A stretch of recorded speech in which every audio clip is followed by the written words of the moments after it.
Yo, what is up guys, Ghost here. So today I want to check out a new game that's kind of flown under the radar for me, and the game is called Leap. It's in fact just finished its closed beta testing cycle for the time being, and yeah, like I said, this really flew under the radar. This kind of game, normally you get a ton of coverage, you'll have all the Battlefield YouTubers, all the Call of Duty YouTubers covering this kind of a game, tons of streamers playing it, but honestly, I haven't seen a ton of coverage, so I thought I'd go and make a video on this because after my limited playtime with the game, unfortunately, I only got into the beta on the very last day. This game is an absolute blast, man. I had tons of fun, and this is coming from somebody who doesn't normally enjoy these types of games. I didn't like Hyperscape, and I didn't like Apex Legends. Now, you would be forgiven for looking at this game like I did when I first jumped in and thinking, oh, another one of these. I've seen so many of these types of games. It does indeed look similar to Apex, you know, Titanfall, maybe Hyperscape, something like that. You know, you think, oh, another one-hit wonder, maybe. But actually, it's very, very different from those games. So first of all, it's not what you think it is. It isn't a Battle Royale game. In fact, the game mode that we got to play in the beta is most similar to Conquest from Battlefield, or maybe Domination from Call of Duty. You've got 3 flags that you have to capture and hold to score points. You can also reduce your enemies' tickets, or whatever they're calling them in this game, by killing enemy players. And once you've captured those 3 flags after a certain timer, another 3 will then spawn, and I think it's randomized. Now, one of the first things that's going to strike you about this game is the movement system. The movement in this game is just absolutely mental. You've got a double jump, you've got a double dash, you've got a grappling hook with unlimited usage, and depending on which class you're playing, and we'll get into those in a second, the grappling hook has different distances that it can actually grapple. You've got your own personal vehicle, which in the beta was this hoverboard type thing, which you can basically fly around on, which is just mental. And then there are also certain class abilities that give you even more movement. So when you first leap into this game, it's pretty daunting. It's difficult, man. People are flying all over the place. Now, the footage in the background here, this is like a 10 versus 10, something like that. You can actually have 20 versus 20, I think it was, in the beta, and in the full game, you will be able to have, I believe, 30 versus 30. So this is like a Battlefield scale type of game here. And when you have so many players at once, it does really get tough, you know. You've got to expect people coming from all different directions. They're going to come in fast, and they're going to come in hard.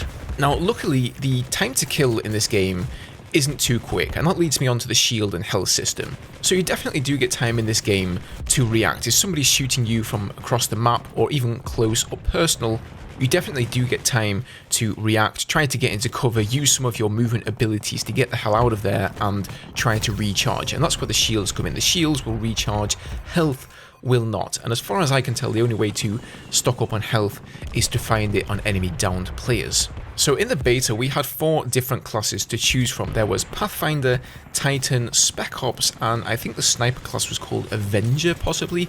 Don't quote me on that one.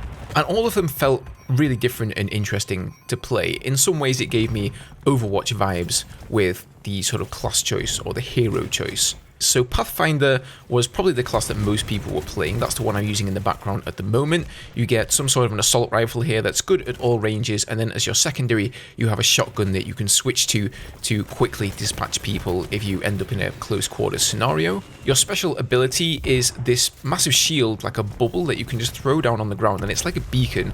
So you can throw it on your teammates, and it's basically like a grenade. It can travel vast distances if you want to hit up your teammates before you're even in the area. Obviously that's going to protect you from enemy fire, but you can still fire out of the bubble from the inside and damage enemies. You also get grenades in the game. Every class gets one of those. And then as the ultimate ability of this class, you get an airstrike that you can call in a certain area on the ground. The next class, and this was my personal favourite, is the Titan. This is like the big, heavy-hitting, damage-dealing class. And for this one, you get a sort of minigun, like, wind-up weapon, although you don't have to reload it. It's got a recharge. The longer you fire it, the faster the rate of fire becomes. So it's one of those weapons that you have to spool up for it to actually become properly effective. But on the flip side, the spread also increases the longer you fire it for. And then as the secondary, you've got a rocket launcher. It's only a one shot. Once you fire your rocket, you have to reload it every single time. So it's not that insane, but I think with my time in the beta, that was definitely the thing that killed me the most. And then this character kind of gets two special abilities. This guy has a ton of movement. First of all, you get a jetpack, which if you've used Farah in Overwatch, it's kind of similar to that. It's got a charge, and you just hold spacebar to jetpack around. As soon as you let off the spacebar, it starts to recharge. So if you keep tapping it, you can almost have this limitless jetpack ability going on. And then the other one is sort of similar to like a Doomfist-like ability, like a ground pound, where you can just fly across the map, ground pound onto the enemies that are there and do damage to them. Oh, and then the ultimate for the Titan basically just powers up your main weapon, so it doesn't give you a new weapon per se, it just makes your rocket launcher and your minigun type weapon do a ton more damage. So if you've spooled up that minigun and then you hit your ultimate at the same time, that thing is just going to shred people. So that was definitely my favourite class. I love the movement of it, I love the rocket launcher, I love the jetpacking. Might be a little bit overpowered, but I guess time will tell. Now the other two classes I didn't really play a whole much and I didn't get too much footage of them, so if I do have any I will throw it in the video for you guys, but I can't really promise anything because honestly I just don't really remember if I ended up recording some of that stuff. So the Avenger is a sniper class, and as you would assume you get a sniper rifle, although it's not only effective at long ranges, you can definitely hit fire with this thing. So if you get rushed by somebody in this game and you're playing as the Avenger, you can hold your own if you've got good aim, and this thing does really nice damage as well. The secondary is interesting. It's some sort of a power sword that launches these like waves of energy that do tons of damage. I got killed by this thing actually all the time, even though I didn't use the class a lot. And then the special ability is the cloaking mechanism. Sounds kind of overpowered, but as soon as you fire, the cloak will be broken. So it's actually not as good as you think. Mainly it just allows you to get to a nice vantage position. And then finally for the Avenger, her ultimate is like some sort of a pulse ability. It's kind of similar to the airstrike, it's like a ground targeted ability, but it fires a massive laser from outer space, absolutely decimating your enemies. And then the fourth class here, I really didn't play this one at all because it's just not my jam. And that is the Spec Ops class. I would say if I had to compare it to a hero from another game, it's similar to Torbjorn from Overwatch. You get a turret that you can place down. You also get some sort of a repair torch, which you can use to heal both your own turret, and you can also heal allies with it as well. And then for the primary weapon, you basically have some other sort of assault rifle. I think it's a little bit more powerful, up close and personal than the assault rifle you get on the Pathfinder, but once again, don't quote me on that. So yeah, all in all, I had an absolute blast in this game. Honestly, I went in just not really knowing what to expect, not expecting to have fun. I thought it was a Battle Royale right off the bat. It's far from that.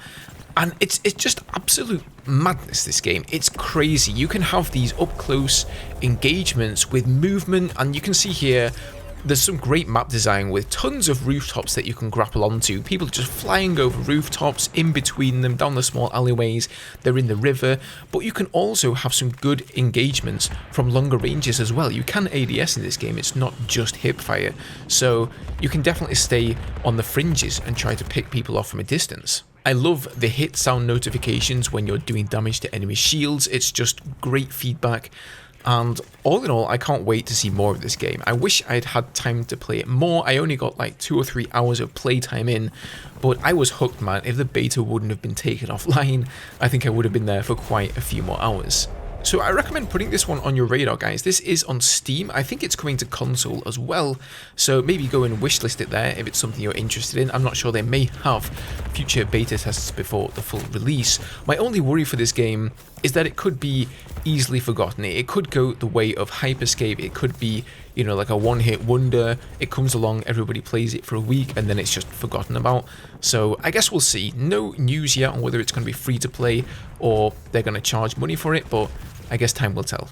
Feel free to leave me your thoughts on the subject down below. What do you guys think of this game? Is this something that tickles your fancy? Or alternatively, if you want to come and have a chat to me live over on Twitch, I do stream multiple times per week, so hit me up there for a live conversation and we can talk about whatever you want as I play a variety of interesting games. Thank you all very much for watching. Have a fantastic day, and I'll see you guys in the next one. Cheers.